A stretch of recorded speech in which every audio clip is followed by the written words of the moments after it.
Good morning, Leverage Nation. Welcome to office hours. Welcome. Happy Friday. I hope you're doing well. Let me know when you're in here that you can see me and hear me okay, and we'll get everything going. Welcome. Happy Friday. Thank you for joining me here at office hours. Hello. Welcome. Hope you guys have had a great week. Hope it's been a productive week. Hope you're getting shit done, hitting those numbers, making some sales. What's up, Doran? Thank you so much. Awesome. Sounds like all systems are go. Hello, Mr. Robert Brennan. Hello. Welcome. Awesome. Hi, Janelle. Good to see you. I love that. Affiliate marketing for fun and profit. I love it. Welcome, Janelle. Good to see you. Awesome. Welcome, everybody. Thank you so much for joining me. Happy Friday. Most of you probably know the drill by now. Hey, David Cartwright, welcome. Most of you probably know the drill by now. These are Q&A sessions. So I don't have anything prepared for you. It's not a training session. So if you have any questions, you can go ahead and fire them into the comments. If you would like to join me on screen as well to actually have a conversation, because what you need to ask is a little more detailed or complicated, I will pass along an invite link where you can join me on camera here.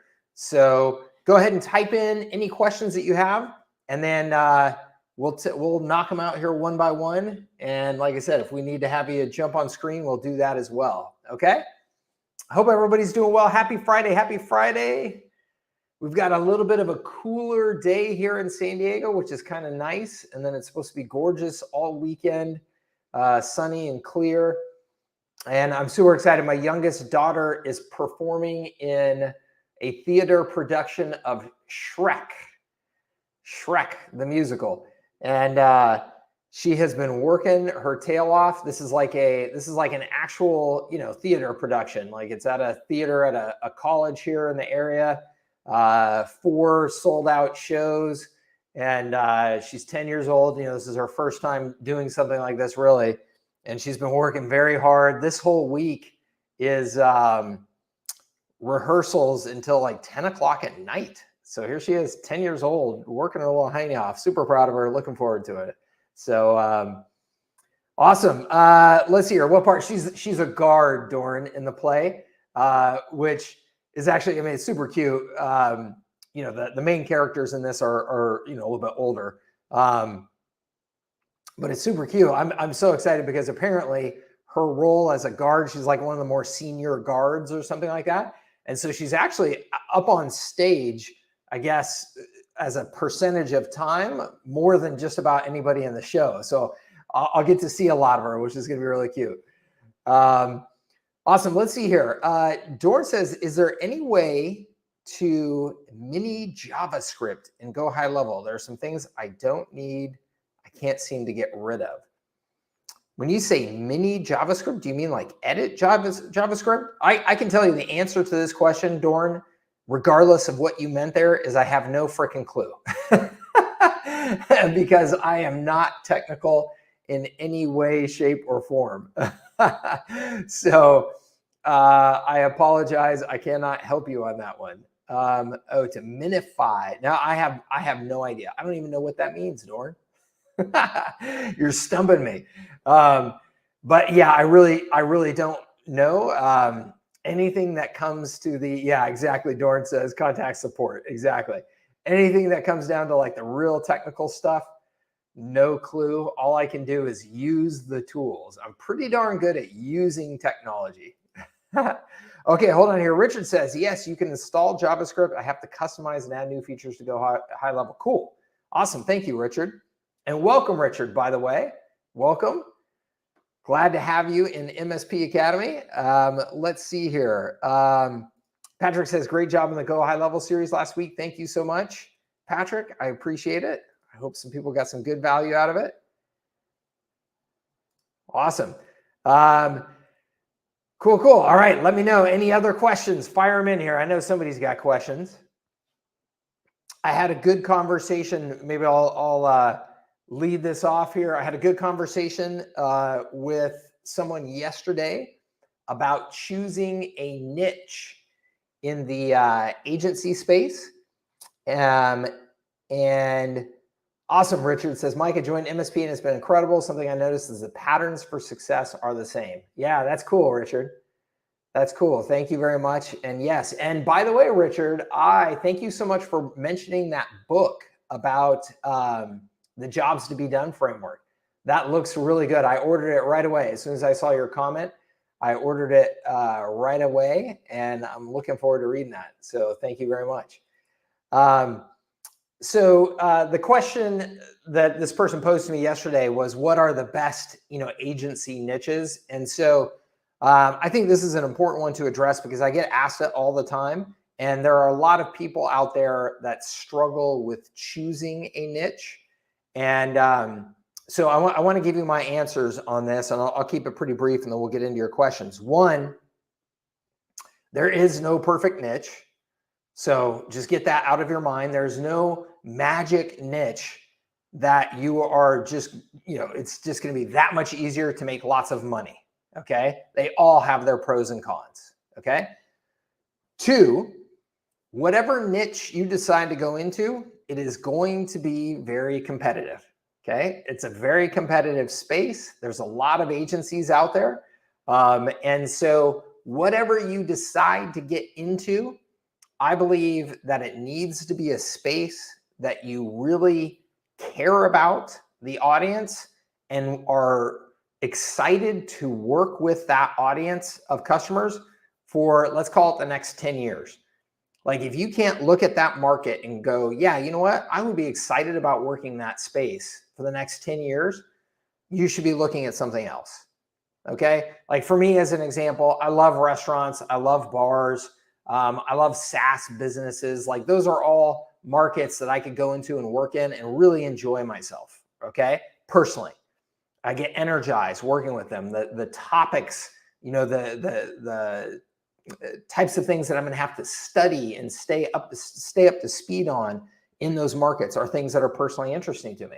So I know that I can bring an energy and enthusiasm to those markets that, somebody else may be able to match my energy and enthusiasm for sure. But I know that there's a lot of people that are going to be looking and competing in those spaces that are just doing it because they think they can make money, that I'm going to have a competitive advantage over. I just know it. And you need to realize that if you can't bring that enthusiasm to that market, you are going to be at a competitive disadvantage. Okay. If you're going into the restaurant field because you just think it's a good one to make money, and you're going against Matt Plapp, who, that dude lives, breathes, sleeps restaurants, is up at 4 a.m. so he can go visit more restaurants every day, good luck. Like, you're going to get your butt kicked. So you need to go into a space that you actually have that kind of enthusiasm for. Okay. And then, all that being said, if you said, well, Mike, I have industry A, B, and C, and I feel that way about all of them, I'm excited about all of them, how do I pick? Well, then maybe at that point is when you start looking at some more, what I consider like MBA parameters for evaluating something. Like, how big is the market? How quick is it growing? How much, what kind of margins do those businesses have to be able to invest in your services? Is it an industry that they clearly value marketing and are already investing in marketing so that you don't have to convince them that they should be marketing, right? Those are all a little bit more, a little bit more typical evaluation criteria for somebody trying to take like an objective business lens on a market. But I think it's got to start with, it's got to be something that you actually really give a shit about. Otherwise, I think in this world, you're going to lose. Okay. All right. So let's go. I rambled, and when I ramble, more questions come in, which is perfect. Let's see here. MC Marketing Pros says, I see you included directory submissions, major and local, in your Attract package. Yes. Now keep in mind, my Attract package was develop. I mean, that was quite some time ago. Although I think I would probably still include that, in today's world. So did you have your team do these manually, or did you use a service like Yext? Yext seems too pricey to include in a $99 a month website hosting package. Let's see here. I am trying to think, because this was a while ago. I'm pretty sure that we started manually, and then I'm pretty sure that we moved to using tools. And let's see here. Yext. How much is Yext if you get it through HighLevel? Somebody remind me. If you get Yext through HighLevel, how much does it cost you a month? Because you get it discounted. But yes, there's definitely a possibility that if you are including that as part of that base package. So Aaron says $30 a month. Yeah. So yeah, I mean, that's definitely, and Rajesh says $39 a month. So it's somewhere, okay. It looks like it's, well, I see 30s and 39s. Okay. It's somewhere in that area. So yes, at $97 a month, you're looking at somewhere between depending on which of those numbers is right, 60 to 70% gross margin if that was your only cost. So if that was your only cost, I would say, that's still a good number. Today, in today's world, I would probably, if I were offering Yext like that, I would probably in most cases include that as an upsell. Or just have my package, the package that I'm selling just start at a higher price point, $147 a month or something like that. But I love having an entry price point for a foot in the door service like that. That's not higher than $100. That $97 price point is just a nice, one of those just mental price points. That's just good to be able to sell at. So I would probably have that as an upsell, unless, and I say unless because that is a foot in the door service that to you, that may not need to be a profit, it may not need to be like a profit driver at all. So if you're just selling that service purely as a way of activating customers, and it's all about upselling them into the 297s and the 497s and stuff like that, then be strategic about that, right? You may not need to have, 80, 90% margins, right? And look, 60 to 70% margins, gross margins on a service are better than the majority of agencies are operating their services at. So those are not bad gross margins at all. You just have to look at, are there other costs that are going to be included in there as well that you need to factor in? And then again, just think strategically about what is the goal of that service. If that service is not to drive profit, but it is to activate customers so that you have something that's just helping you cover your sales and marketing costs, but also just creating that pipeline momentum of people who are coming in and making at least an initial transaction with you, then those margins can be much leaner, and you can still be okay with that, right? So this is kind of like, if I'm doing like, if you look at this from the information marketing world, right? In the information marketing world, I'll create a $17 product just to sell it at, with absolutely no margin in it ultimately for me, just to acquire the customer, right? So I'll sell a $17 product knowing that I'm not going to make any money selling it because of my advertising costs, right? Or I may even lose a little bit of money because of my advertising costs, but I'm acquiring a customer and I'm doing it for much cheaper than I would if I were just doing a lead magnet, right? Just an ad to a lead magnet. So again, just thinking strategically about what is the overall purpose of that and how does it fit into, the greater mix of products and services will help you make that final decision as to what you include in there. Okay. Let's see here. Hey, Mike, I'm trying to get into MSP with Go HighLevel Pro upgrade, but have not received access yet. Sorry if this is off topic. No, this is absolutely fine. I apologize. There's a couple of things that could be happening. So first, let me just go ahead and type in help@services.scale.com is our support team. So just make sure that you send a message there so that we get a tracked ticket open. So there's a couple of things that could be happening. One is your pro upgrade may not have actually billed yet. So let's say you're even though you upgraded, your actual billing anniversary date is 6 days from now. So when the system bills you again, then it shows in our system. So it passes that information to our system saying, hey, this is a customer that actually paid. So that's when our system gets triggered to send you access. That all being said, that integration and the reliability of that integration, I would say, is 50-50 at best. So it's entirely possible that that's already happened and you just it didn't trigger the thing in our system to send you, the invite. So open that ticket, please, and we will get you taken care of, and apologize for that. Let's see here. Richard says, I chose a functional niche, but I have a few vertical niches as well, so I can stay consistent with my outreach. I think that that's awesome, Richard. I love that. That combination to me is super, super, super smart. And there's just a massive world of opportunities that I think people are overlooking in that combination, starting with a functional niche, but then also tailoring your marketing investment and communication to specific verticals. So nice job. I look forward to seeing what you come up with. Rosser says, nice job with the 4-day Go High Level series. Thank you. Dorn says, do you have a video training or somewhere on the process for integrating Go High Level with ThriveCart? I think I do, Dorn, but I don't know where it is, and I would be happy to create a new one. And I can tell you, just at a high level, all pun intended, is that what you do is just I'm just taking a little note here, ThriveCart to HL integration video.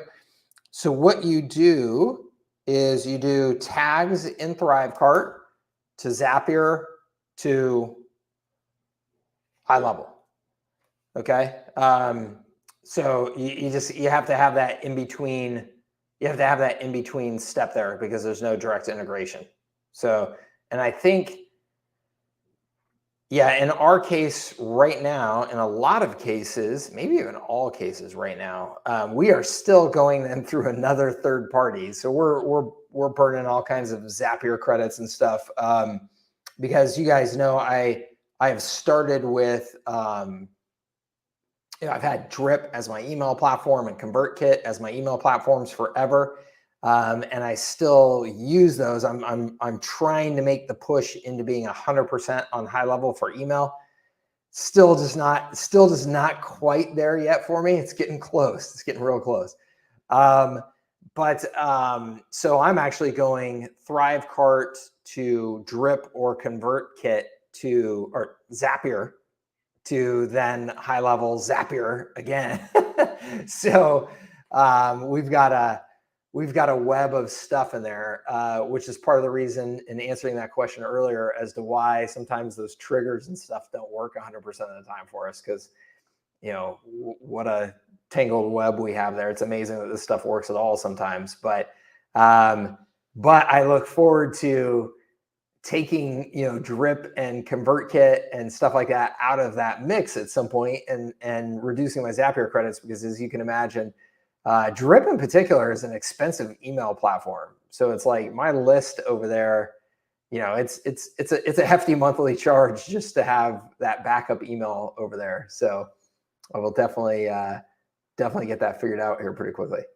Philip Markey says Fiverr has heaps of people offering this service. Cool. Russell says, I've been running into issues with point of sale systems like Toast. How do I differentiate or rather integrate? Okay. So that's a good one. Yeah. So the point of sale system and I don't know if you're referring to like in restaurants and bars in particular, the point of sale systems have done a very good job of like really deeply embedding themselves into those industries, right? Because for most bars and restaurants, they've forgotten how to operate without point of sale systems like that. So I'll never forget. I have a lot of connection to the restaurant world over my career, and I'll never forget the first time I was in a very high service restaurant when the point of sale system went down, and the person managing the restaurant at that point was just like, they just like kind of threw their hands up and they were like, well, guess we're just kind of done for the day. And I was just like, I literally went and grabbed the person. I was like, whoa. I was like, you're about to lose a lot of money. I was like, you remember that there are credit card swipers and stuff, like manual, like surely you have that stuff around here, like locked into a closet or something someplace. And they were like, oh yeah. And so they got that stuff out and continued operating. And I was just like, oh my God, like as a business owner, I was freaking out. Or this is a funny story too. Let's just say it was a late night out with a group of people, and we were trying to go through a Taco Bell drive-through. This is just in the last year. This cracks me up. This is like the second time in probably 15 years I've been to a Taco Bell. But we were trying to go through a Taco Bell drive-through, big long line of people in a similar situation. And we get all the way up there, and the dude running the Taco Bell wouldn't sell us any food because of his point of sale went down. His digital register went down.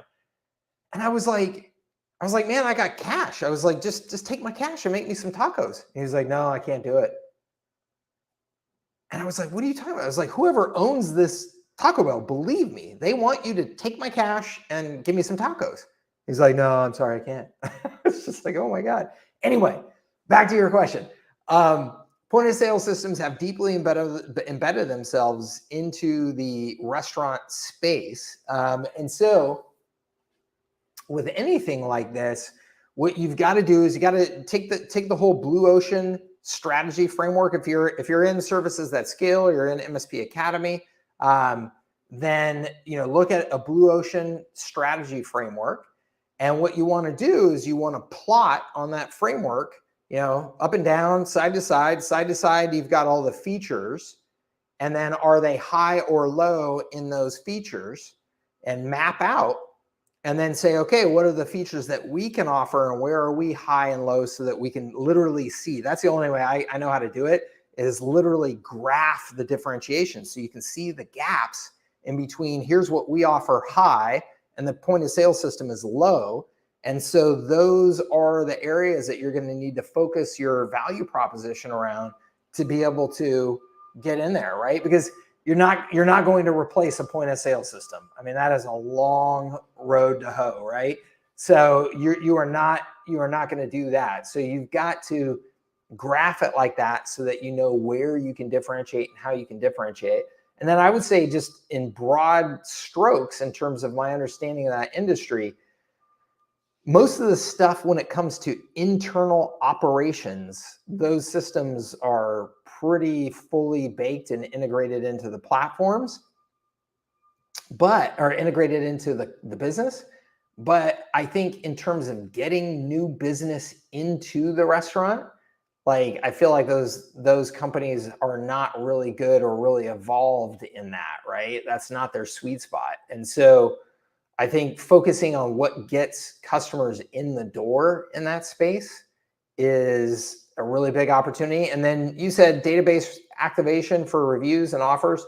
Well, I think so in the restaurant space, I mean, for sure, just like any sort of basic follow-up campaigns. We were talking about this with Kyle. Oh, hey, Kyle, what's up? Of course you can come by and run a quick question. So we were talking about this. Kyle and I were talking about this because he's deeply in the restaurant space. Any sort of follow-up communication. So yeah, if you want to call that reactivation, or you just want to call it just running, newsletter campaigns, reminder campaigns, coupon campaigns, seasonal campaigns, anything like that in the restaurant space is a huge opportunity that is really, really painfully underutilized by restaurants. I don't know why that is, but most of them are terrible at any sort of, follow-up communication to their customers. So yeah, I think that's absolutely a great opportunity. Richard says, something that I'm planning on doing is talking about outcomes in my funnel and offer instead of technology. So I'm not competing with technology solutions. What are your thoughts on this? Yeah. So Richard, I like the concept, and I think the specifics of the concept is important, and how you execute it. So one of the things that I have always stressed in this space is activities versus results. Okay. So most people that you see out there teaching in the agency space teach you to sell results. They'll say things like, we'll get you, 3 times the ROI, or we'll get you, whatever, right? It's like really results focused, like on this measurable ROI. And I think that is almost always a huge mistake. And the reason why I think it's almost always a huge mistake is, one, you are selling people with the expectation now that you're going to perform magic for their business, when oftentimes you simply cannot. And oftentimes it's really not up to you. Even if you're a magician in the things that you can do for them, if the business that you're working with doesn't execute on their end, everything that you're doing can be lost, right? So with small businesses, I do everything I can to avoid selling results, and instead I sell activities. So if the outcome that you're referring to, Richard, is get your newsletter sent every week for you consistently, right? That's an outcome. It's an activity-based outcome. You're not saying that outcome is that your newsletter is going to drive 25% more revenues, right? So that's, it's critical, I think, the specifics and the language and what are the outcomes that you're promising. But I generally think, yes, what you're referring to is, benefits, right? Versus features, selling benefits versus features. And I think absolutely in, sales 101 and copywriting 101, that's the right way to go about it. Okay. Thank you, Rosser Records. I appreciate it. I appreciate you too. Thank you so much. Kyle, I just put in that link for you, sir, if you'd like to join us. Let's see here. Dola, I hope I'm saying that right. Cool name. Says, my question is on your previous IT business. When you charge $49 a month, is that per desktop? Yes. Man, you're taking it back old school for me. In the IT business? That's awesome. Yes. And then for server and network management, yes, per server and per network. So everything was per. Yep. So per computer, per server that we're supporting, per network that we're supporting. So if you have 3 locations, 3 different networks, then we're charging you for all of those. Yep. So I hope that helps you. Like I said, you're taking it back old school for me. Memory lane. Awesome. Thank you, Richard. I appreciate it.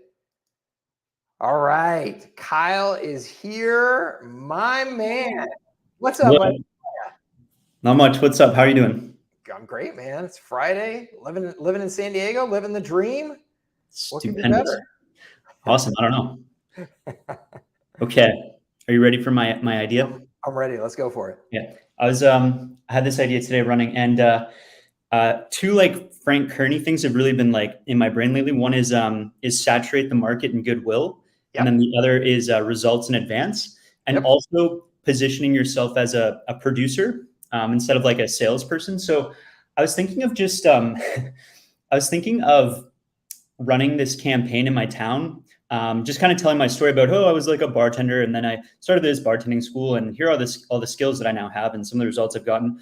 And just offering like a 30-minute call to get something done in your business, something around copywriting, or like, let's get you set up, let's get you an ad campaign set up, and just totally free. And so that's it. That's my idea. Just kind of no strategy call, no audit, just like, let's just get on a call and do shit. What do you think that would work? Yeah, I think it'll work. I would love to see you execute that in a way that was one-to-many. And I'd love to see you consider executing that in person, like in the form of some sort of like, hey, like bring your laptop and we're going to like sit down in a lunch and learn together. And I'm going to walk you right through this. And by the time you leave lunch, as long as you're willing to spend the $5 on your campaign and hit go, you can launch your campaign. Like even something like that, I love.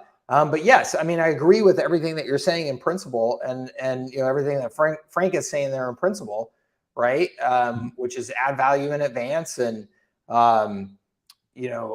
anything that you can do to demonstrate that and to demonstrate value, and that is depositing goodwill, as he says. Of course, I'm all for it. So yeah, I love that. I mean, one of my favorite things at Everon, at the IT services business, to grow that business was I would invite 20 business owners in for a lunch and learn. I'd buy them a nice lunch. I'd introduce them, because then you get a networking benefit. You're now the introducer, the connector, which gets you huge benefit. And then I would do a specific, educational presentation, and then at the end of that presentation, say, hey, take that, execute it. It was awesome spending time with you, awesome meeting with you, all that type of stuff. But if you'd like our help with any of that, of course, that's what we do. And I usually make them some sort of special offer there at the end of the presentation. Hey, if you want to, get signed up here, as a result of this, schedule a meeting with us here on the spot. And then if you end up signing up, we'll give you a X% discount or whatever on your first year. And that was like, I mean, I would literally probably close 75% of the room when we did those things. So. How did you get them there? Did you were you running ads to them? Good old direct mail, my man. This is the olden days. Wow, awesome. I would literally I would put together really nice, really nice invitations. Like I would make it feel like a special thing. They weren't cheap. They were like real high quality linen paper, all that type of stuff. And I would send it to them and invite them that way. And then we'd follow up with calls. We'd follow up with emails. So I would have my sales team essentially reaching out to them and saying, hey, just want to make sure that you got the invite from our CEO, Mike Cooch. We want to invite you to lunch. He's got, 19 other CEOs here in the area that are coming. He'd love to introduce you to some of them, and blah, blah, blah, blah. And then the biggest trick, I love this trick. I always share this anytime we're talking about live events like this. This is so stinking, I can't remember who I learned this from, but it's so stinking smart. So anybody who's ever going to run a live event, I want you to pay attention to this right now. That if you get somebody to choose their food that they want to have there in advance, it raises their attendance by like several times over. So if I invite you to a lunch, and I just invite you to a lunch and it's a free lunch, there's going to be a whole bunch of people that at the last second, oh, sorry, Kyle, just can't make it. Something's come up today. Really was looking forward to it, yada, yada, right? But if you say, Kyle, I want to invite you to the lunch, and hey, just want to make sure, because I know some people are particular about seafood or something like that. We're going to have an awesome salmon dish, but we're also going to have a steak. Which one of those would you prefer? And Kyle says, oh, I'll take the salmon. He is infinitely more likely to actually show up because he's made that micro commitment. And because now he's like kind of thinking, oh, they're going to have this damn salmon cooked and prepared and waiting for me, right? So it's not like I'm just going to show up there and order something. It's going to be there waiting for me. So it's one of those little tricks that is unbelievably effective, and it just speaks to our psychology of micro commitments as human beings that we should capitalize on everywhere we can in our marketing. Okay, awesome. Okay, so here's what I'm going to test. 3 things. Okay. Yeah. 1, I'll test the thing I mentioned in the beginning. 2, I guess a webinar. Yep. And then 3, a free lunch and learn. Yeah. Okay. Okay, I'll do that. Okay. Okay. And awesome. you can even like test. I mean, I've done both, like charging for the lunch and learn. Hey, it's $35 to cover the cost of lunch. No charge to get the campaign built for you. That type of thing. So. You could do that as well if you want to, but I've done it both ways. Okay. Awesome. Awesome, man. Thanks. Good luck. Keep us posted. I will. Thanks. All right. Bye. See ya. All right. I see John Beerpreneur, which I love that. And I see Aaron back there. If either of you guys would like to come on camera and chat, please just give a wave of the hand and I'll bring you on here one at a time. And all right, cool. Aaron's coming on. What's up, Aaron? Hey, Mike. How you doing? Good. It's silent in my world this week because I am banned on Facebook. I'm in Facebook jail. Oh, that's a bummer. That happens. Yeah, and that brings me to my question. With the building local media building community and stuff like that. I know a lot of what I've been teaching and showing people has been building Facebook communities, Facebook groups and things like that. Mm-hmm. My problem is if Facebook is getting really ridiculous with their censoring, and it could completely cripple your whole entire business if you're not able to access your Facebook groups or whatever for 7 days, and this round is 7 days or 30 days, and it could be longer or whatever. Are there any other alternative platforms to build community? I think my two biggest things that I want are push notifications, as well as like email roundups or email notifications, because I think when you have that, you have a better chance of engaging them, because if you don't have that, you won't have a community, as far as that stuff goes. So 100% on, and everybody should be strategically thinking about this issue at all times, which is, you've got your, essentially your borrowed attention and audience and channel, or your paid audience and attention channel, right? Which is on Facebook or Twitter or any other platform where they own the platform, they own the audience, they own your content once it's on there, all of that, right? And then you have your owned, right? Your owned list, your owned media, your own community. So you always want to be leveraging the established channels because they give you affordable, easy access to a big audience. But then you always want to be moving that audience off into your owned media, your owned list, your own community, right? So that's why we do email list building. That's why we do SMS list building. That's why we collect physical mail addresses. And then, yes, I 100% agree with you, which is why, Aaron, I don't know, are you in my Circle community or no? Yes, I am.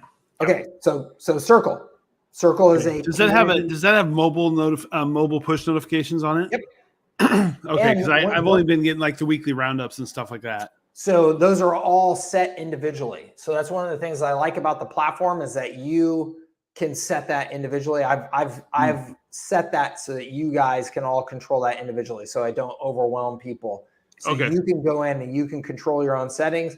But I could, on my end, Aaron, if I wanted to, take more control of that and say, hey, look, every time I post something in here, make sure Aaron gets, a pop-up on his mobile app, that type of thing. So we can be more aggressive about that than I'm being. So I would definitely recommend looking into Circle. I would also recommend looking into Mighty Networks.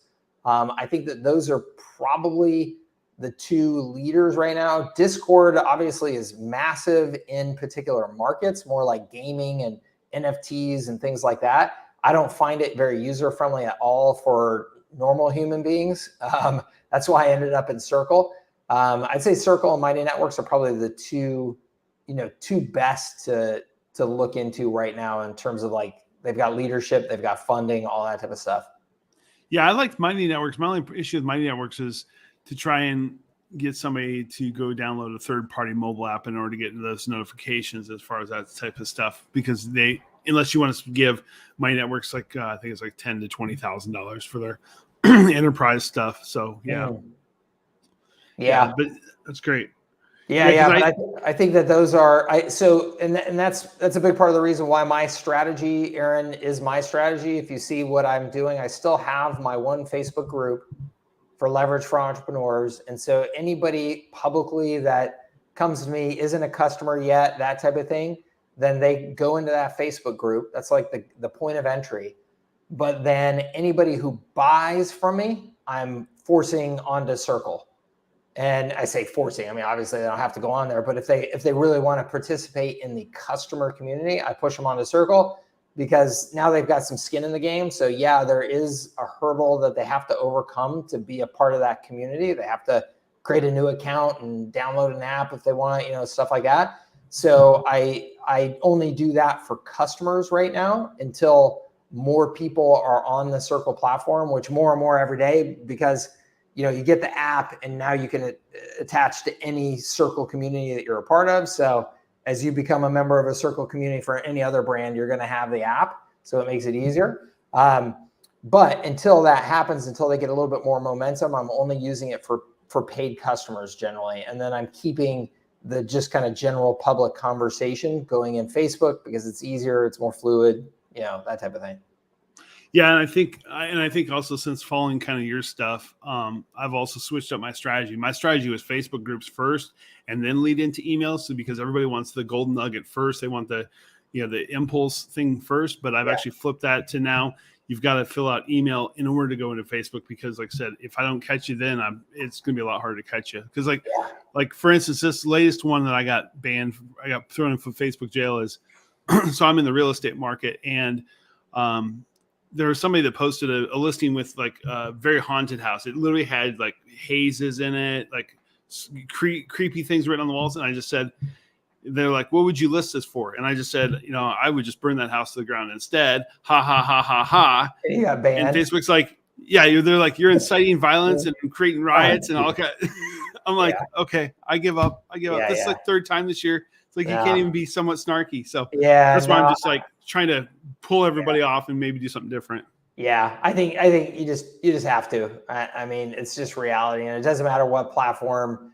Like you're going to run into some sort of limitation. You're not allowed to sell to them. You're not allowed to, use snarky language, whatever. Like there are an endless number of good reasons why you should be building your own community, but it all comes down to ownership and control. I mean, absolutely do it. And like I said, those are the platforms I most recommend taking a look at.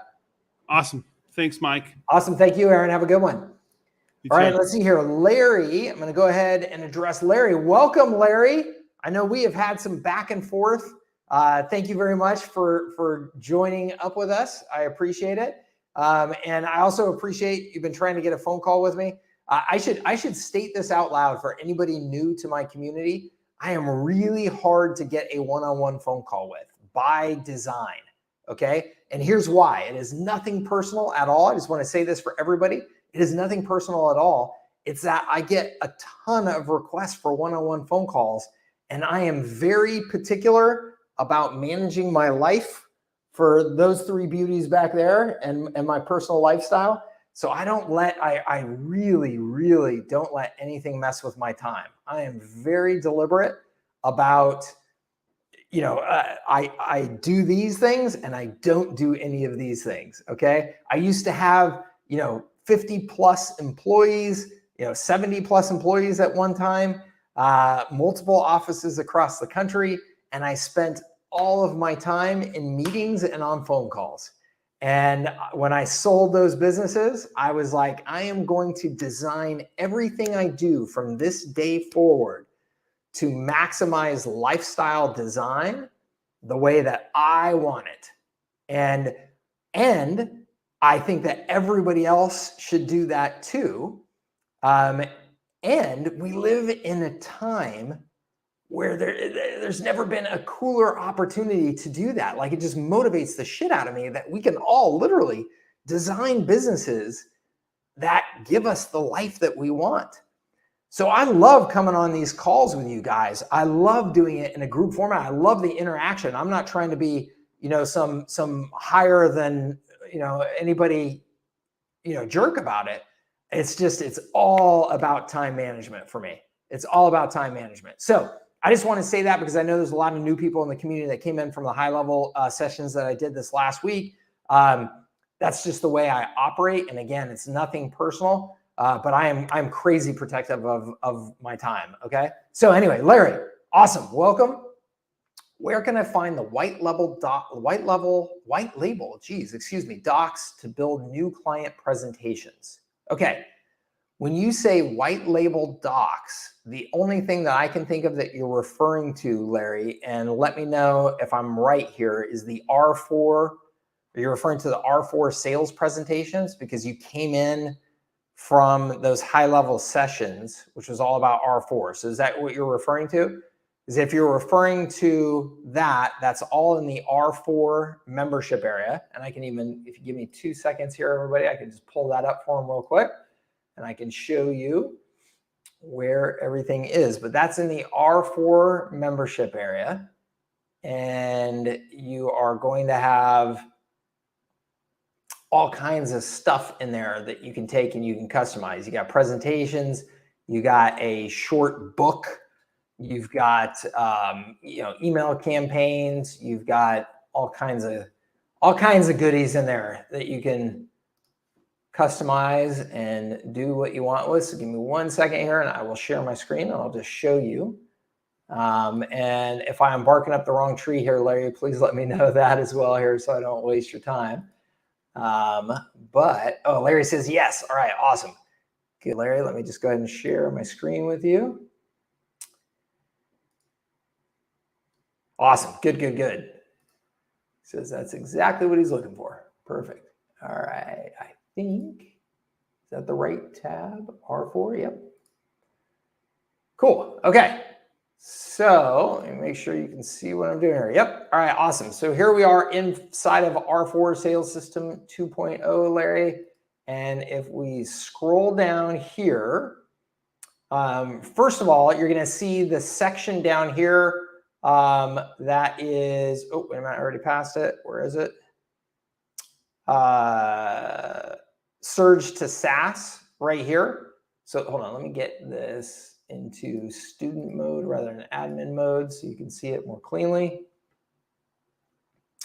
Okay, so you're gonna see right up here, actually at the very beginning, I introduce the major update, Surge to SaaS right here. So you can see that because that's what we mostly talked about on those phone calls that you were on here.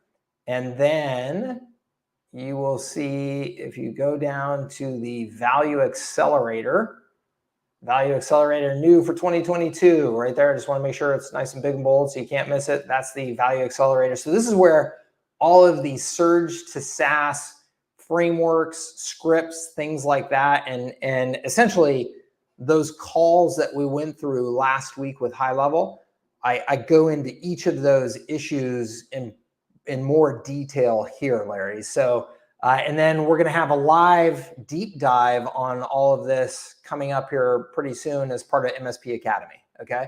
So, but that's where you're going to find, more of the depth of that content. Throughout all of this training, you will find references to various tools or templates that you can take and use. But then if you go down here to the bottom where it says templates, this is where you're going to find, I think, a lot of what you're looking for, Larry, where it's I've tried to kind of organize this stuff into a couple of consolidated spots for you. So you can see here, here's a bunch of scripts and campaign templates and things like that. And then if you go down here, you're going to see resources on headlines, lead magnets, all that good stuff. And actually, you know what? I'm glad I'm looking at this with you, Larry, because I'm going to update that to also include, if you go up here to this section, the attention engine funnel fillers, okay?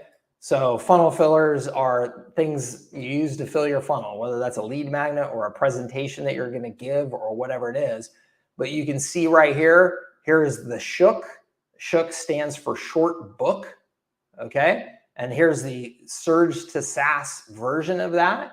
And these are undesigned. So these are, like Google Docs that you could give to a designer to design it however you want with your brand on it.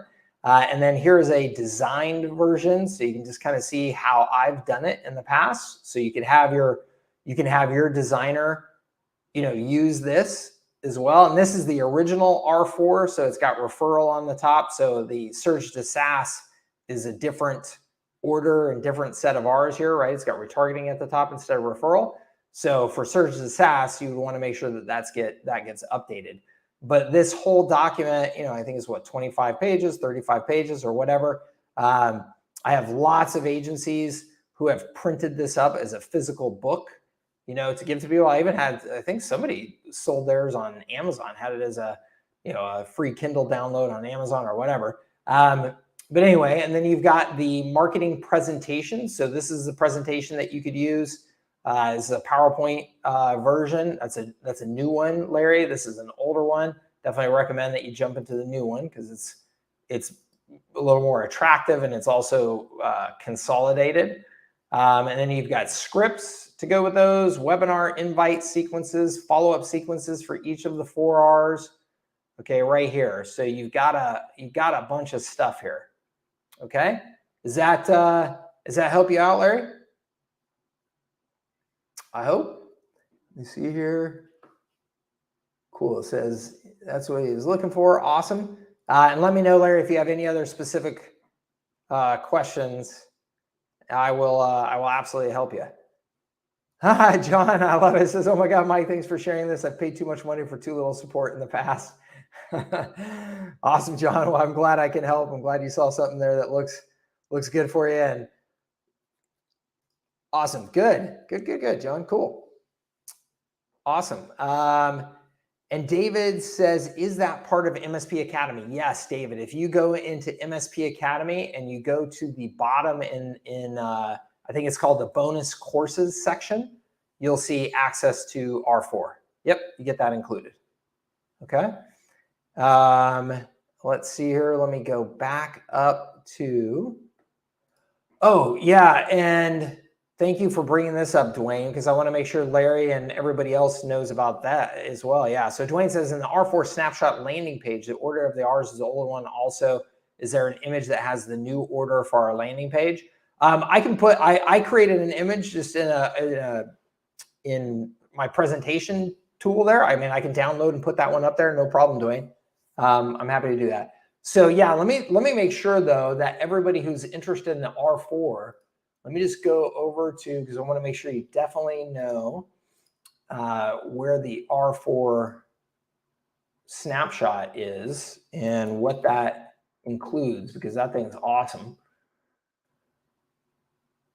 So real quick here, sorry, I know this is a little bit promotional on my part for anybody who's not, using my R4, but just give me a minute here to show it off real fast. So this is the R4 snapshot for HighLevel, Larry, and others. So in this, you've got multiple website templates, okay, to be able to launch your agency business around.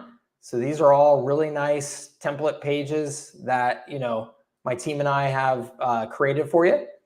And then you've also got the actual sales funnel, which is what Dwayne was asking about here. So you got sales funnel. You can see there's that R4 Shook image right there. So you can offer that as a lead magnet. But of course, you can replace that with whatever you want to do and put whatever lead magnet on there. But there's another version of it. This is a nice new landing page version that I created recently. It's just cleaner, sharper, a little more modern looking, a little more dialed in. So you can see that. And then there's landing pages for each of the 4 R's. And again, you need to create a retargeting one for Surge to SaaS. And then you got a sales call scheduling page, pre-call survey page, packages and prices page. You've got opportunity pipeline for sales, but you've also got, this is an onboarding pipeline, which I highly recommend that you have an onboarding pipeline. You've got a sales pipeline. And then these are all integrated into the workflows, which the workflows will move your prospect, from being a lead that has downloaded your lead magnet all the way through to becoming a customer and going through the onboarding in those pipelines. So you've got everything in here. And by the way, also just to point out, all of this is driven almost entirely by custom values. So if you go down into your settings and go to your custom values, you can do almost all of the customizations that you need to do right here by filling in these custom values rather than having to go through and manually update everything in the actual campaigns and assets themselves. Okay. So this thing is awesome. Take advantage of it. Let me know any questions. Larry says, how did I get to that page? So I am looking at the actual snapshot from the R4 sales system in HighLevel. This is my snapshot account that I created it from. So the way you will get to this, Larry, is you will download my R4 snapshot, which is inside of the R4 sales system. It's also inside of the Services that Scale Mastermind. So you will download that snapshot into HighLevel. And then when you do that, you will see all of this stuff in your HighLevel account. Okay. So lots of stuff there for you. And there's so much of it that I know it can be hard to find sometimes, and to make sure you're taking full advantage of it, which is why I'm doing that R4 deep dive here coming up, is I want to make sure you guys know everything that's available to you and how to really take advantage of it. Okay. Awesome. So let's see here. Dula says, I bought 3 times for me, but not yet part of the circle. How do I get in? Oh, cool. Hold on. Let me, so you should get inside of the membership area of the course that you bought. There should be circle invites at the very top. So if you go and you log into, your particular course that you're in, you should see a community invite to circle at the very top there. But let me go ahead and just give you a link here as well that will generally get you into circle and into the community. And then depending on the specific programs that you bought, you may also have a community within the community. I have private community spaces for, MSP Academy, Services that Scale Mastermind, things like that. So let me just go ahead and put this link though into the chat, and this will get anybody who isn't in circle, this will get you into our circle community, where that's definitely where I'm focused. I'm not focused on Facebook community anymore. So Richard says, Mike, the reason why I was really attracted to MSP is because of your philosophy of building businesses for lifestyle impact. Awesome, Richard. Awesome. Thank you. I appreciate that. Rajesh says, also, this is what attracted me to follow you in the first place, Mike. Awesome. I love it. I love it. I love it. Cool. Let's see here. Okay. I'm going to now jump back over to John Beerpreneur. Did you want to come on, John, and chat? If you do, just give me a hand wave. I can see you. Okay, cool. I'm going to go ahead and bring you on here. How you doing, sir? I'm doing great, Mike. That was awesome. The R4 stuff. It's just, I love such a smooth presentation. It's great. Awesome. Thank you. How can I help you? Well, I just want to clarify the R4 snapshot. Is that in the? You just said where it was, but do I have to buy that, and I'm probably willing to do that if I have to. So that is in my R4 sales system. So if you have access to that, then you get it. If it's also in my Services that Scale Mastermind, so if you have access to that, you get it. Yeah. If you join HighLevel through me, you get access to all of that without having to spend any more money. You're just paying for HighLevel, and HighLevel pays me a commission. Yeah. Or you can buy access to either of those programs directly outright as well. Okay. So, sounds good. Have you done much work with breweries in the past? No, funny, the whole different universe it seems like now, but my first job out of college was working for Stroh's, the Stroh's family, for that family, and did finance and marketing for the Western United States. So I have, been in that world, but I have not done any like marketing work directly with them since then. Yeah. Well, I just wanted to say, these resources are right up my alley, and I'm gonna be implementing them, and cool. I appreciate what you're reserving the time for your family.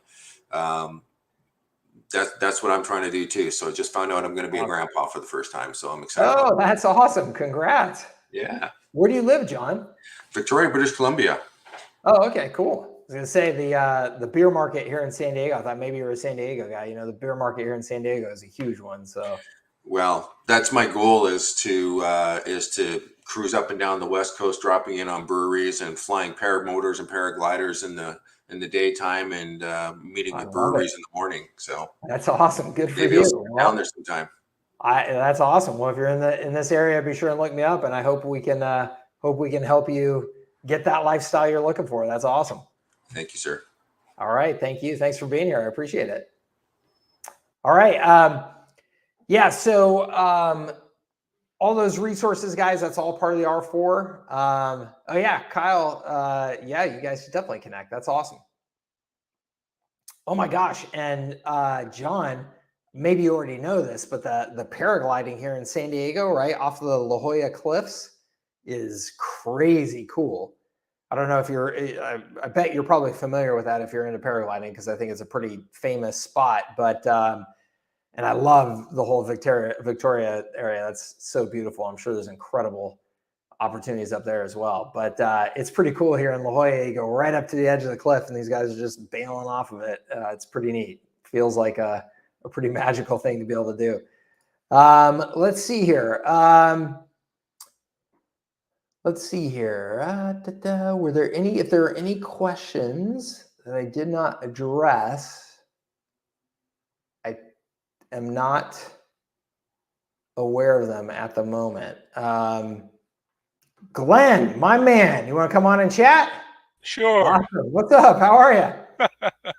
Dude, how are you? I'm great. How are you? I'm struggling a little bit. So let's talk about it.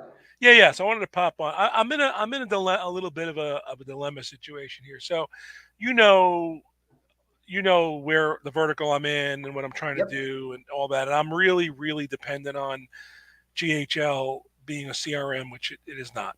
Yeah. And I'm really hitting some tough walls because of that right now. So I'm in a dilemma. I'm either I need to abandon GHL, or I need to wait it out and do something in the meantime, and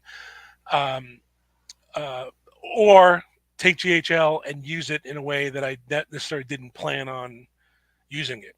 Yeah. So I got a couple of old prospects recently reach out to me, a transmission shop, a couple of different verticals, and I don't want to go down that road out of process, but I'm saying, hey, maybe I need to do that temporarily.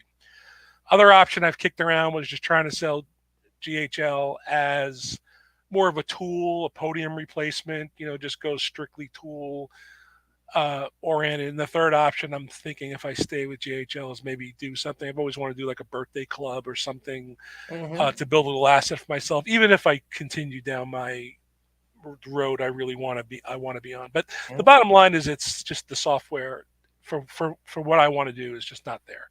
Yeah. So what's your what's your thoughts on that? I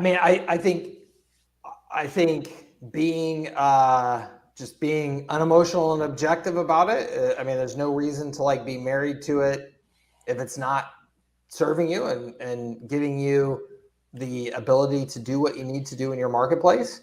And I say all of that, and also as part of that, I would be looking at, again, what is exactly your service mix? Why do you need the features that you need? What is that, how is that giving you some sort of competitive advantage or any of that type of stuff? And then also, I would look at it from the perspective of no tool typically, unless you're custom designing it for a market, is going to do all the things that you want it to do the way that you want them to do it. So, it may be that you find a CRM tool that's an actual CRM tool, and you have that for those customers that need that. But to me, HighLevel is right now, it's like a marketing automation tool more than anything. So, you have a CRM tool, you have a marketing automation tool, and, maybe you use both of those, two independent platforms, and again, figure out how you're using one versus the other, and when and for who and what they're paying for. The thing with HighLevel to me is the economics of the platform for you as a service provider. If there's any way to keep that and bake it into your service mix, I think it's a really hard thing to not do, because let's be honest. That's really the appeal. From a purely software perspective, from user interface, ease of view, from all the things that make up a really good software platform, it's not that good. But from a economic standpoint, it's unbelievable, right? Where do you get a software that you can sub accounts are free? It's but I don't want to let that. The problem is, I don't know if that's the right criteria to drive a business model around, either. If the platform isn't fit. It's got to be a combination of what problems are you solving for your customers, right? That give you your differentiation in the marketplace. What tools and financials related to those tools can you use to solve those problems? And then 3, what are your goals from the business, Glenn? Because look, if you're telling me, hey, Mike, I'm trying to build the next, $100 million SaaS company of my own by developing the exact right tools for this market, well, then I would say, yeah, of course not. You can't let some off the shelf thing drive your decisions. You have to create the solution, right?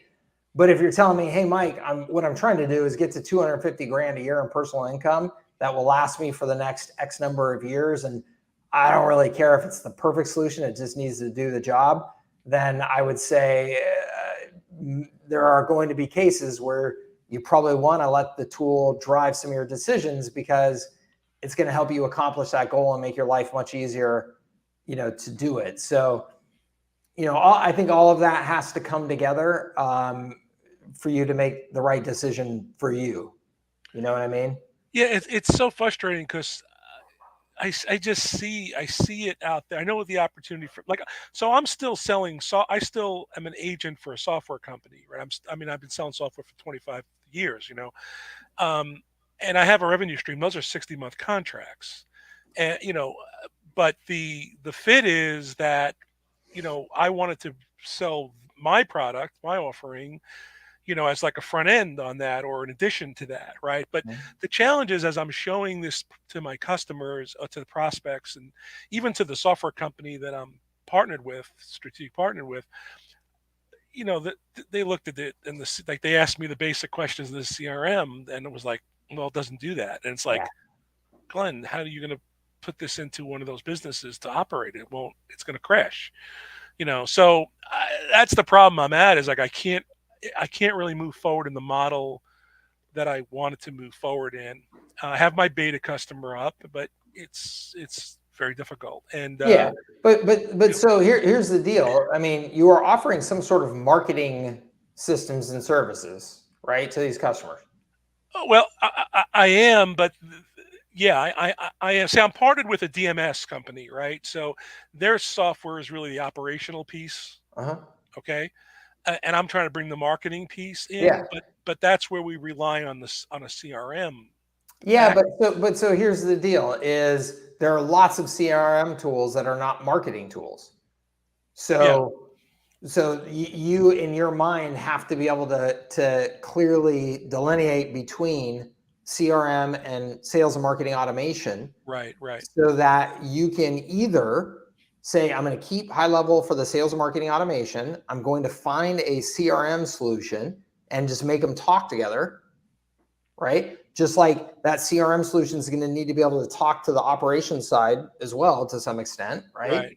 So you're either going to be able to put those things together, or you're going to go out and find a replacement for what HighLevel does, and it's also an effective CRM that meets your needs. I just think that anytime you start going down that path, like it starts to get harder and harder, right? Versus, hey, let me find a good CRM tool that meets the needs here, and then it's just got to be open enough to be able to integrate with HighLevel, and then that is what it is, right? Yeah, I mean, my customers, it's such a different market. Like, it's not a volume consumer based thing. It's a very niche. It's like selling Boeing 747s, right? It's I don't have to generate leads. There's like people, people buy those things. So I'm not. I guess the answer is, really, to be honest with that, I'm not really marketing focused. I'm really more software and CRM focused. And the problem is that GHL isn't that product. It isn't that CRM. And that's the challenge. But the economics is so good. It's so attractive, and I've got 2 years. But if you're not able to sell it, it doesn't matter. Right. So, I mean, if it's not the right tool for the job, it's just not the right tool for the job. No matter how pretty the economics are, it's just going to sit on a shelf and collect dust. So is it a waste of time to go down the out of process temporarily? Is that a waste of time? Of course. Yeah. Yeah. Of course. I hate to let these. I have 2 or 3 prospects I probably could close, but I don't want to, for the reasons that they're not my vertical really. That is all. Look, anybody and everybody should listen to this very, very clearly right now, okay?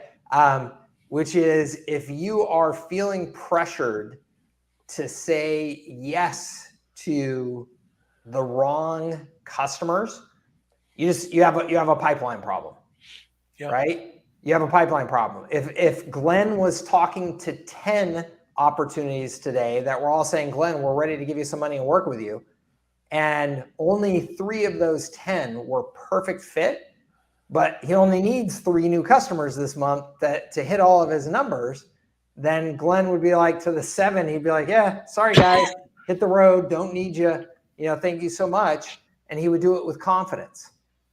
The only reason he can't, or you can't, whoever is listening to this, is because you're not top of pipeline focused enough. You're not getting enough awareness, enough attention.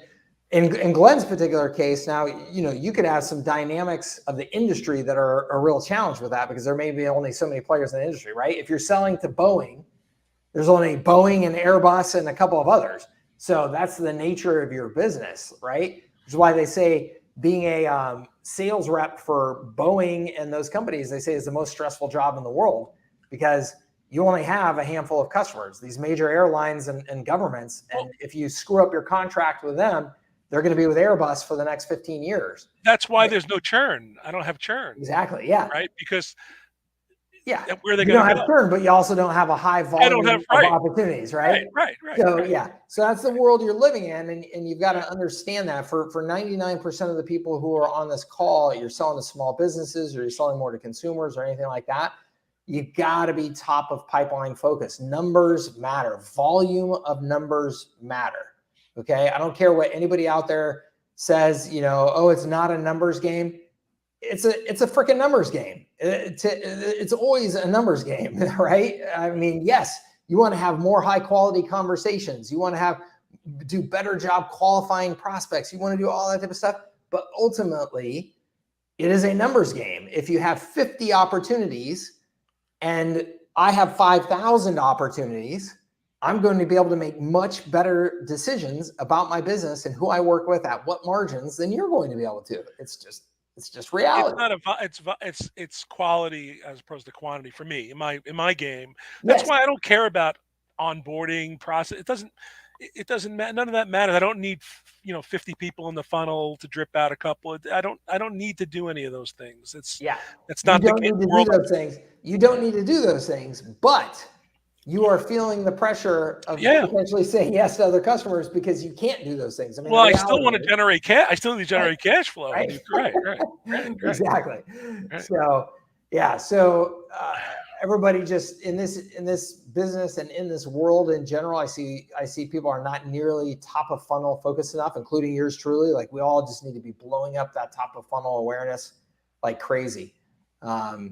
So awesome, Glenn. Keep me posted. Yeah, I'm at a crossroads. I just figured it would be a good story to share, and you probably the rest of the people out there could, kind of pick up on this stuff. I'm in a different world than everybody else is. I'm not no plumbers and consumer price products for me.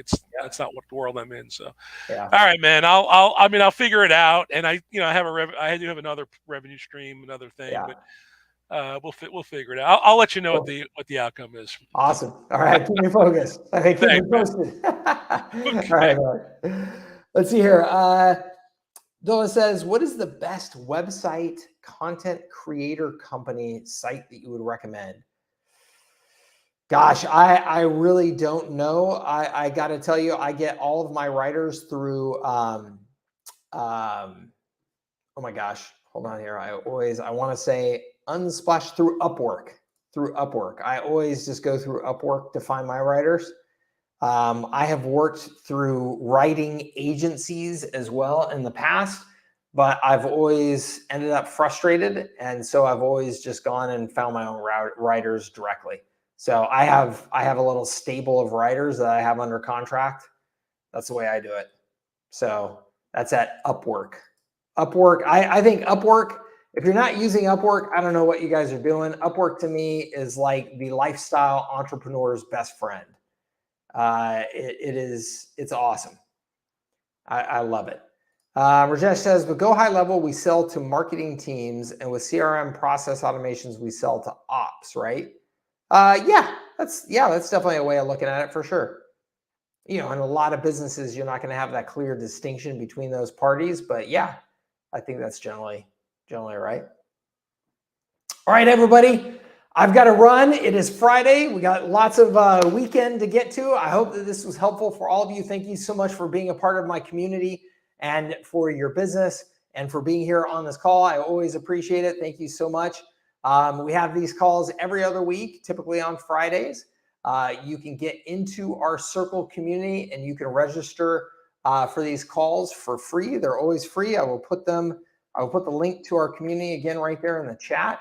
And actually, let me just go ahead and show it here on a banner. So if anybody's watching this, they can just see it very quickly. So you can join us in the community. If you go to labspecial.com/community, that gets you into my Circle community.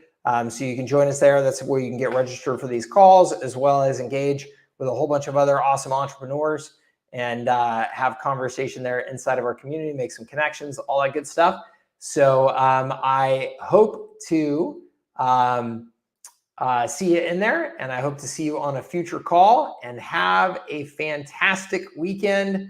I hope that it's a nice, relaxing one, but if relaxing means kicking some butt and getting some work done so that you actually feel relaxed, do that too. That's what I'm going to be doing this weekend. In addition to watching my daughters play, I'm going to be working my face off. I'm excited about it because I've got all kinds of stuff in motion that I'm thrilled about, and that will be relaxing to me. If that's relaxing to you, get it done, okay? Have a great one. We'll see you on a future office hours call, and we'll see you in our community as well, all right? Take care, everybody.